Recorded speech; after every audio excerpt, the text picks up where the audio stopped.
I'm Sally Hughes, and today we're going to talk about bold lipsticks.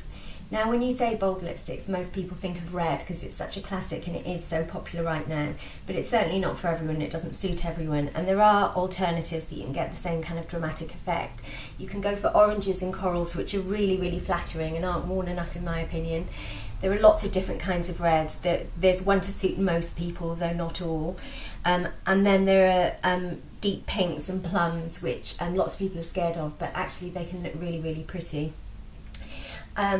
The other thing about bold lipstick that people are frightened of is how to put it on. They assume it'll look a bit clown-like on them, but actually you can make it really, really simple.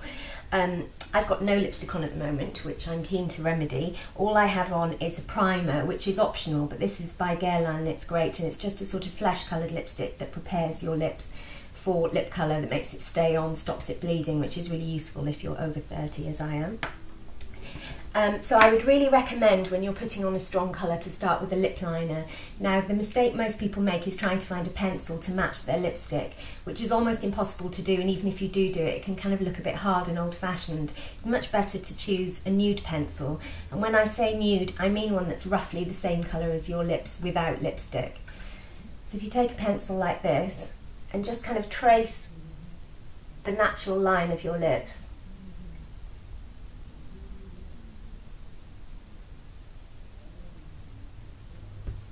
like that.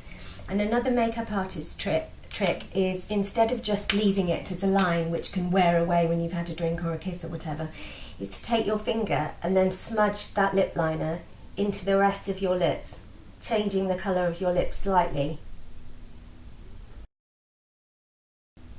And again, that gives a nice base so that when your lipstick wears off, you have a kind of natural colour underneath. Then you can use a lip brush if you like. I personally prefer to apply from the stick. I just think it looks more modern and a bit sort of, doesn't look as old Hollywood as using a kind of harsh pencil does.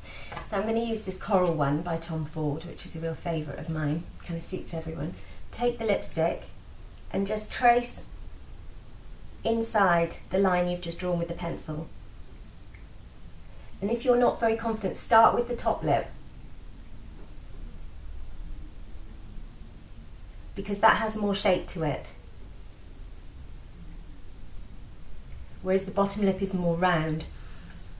And then when you rub together, you won't have that overlap.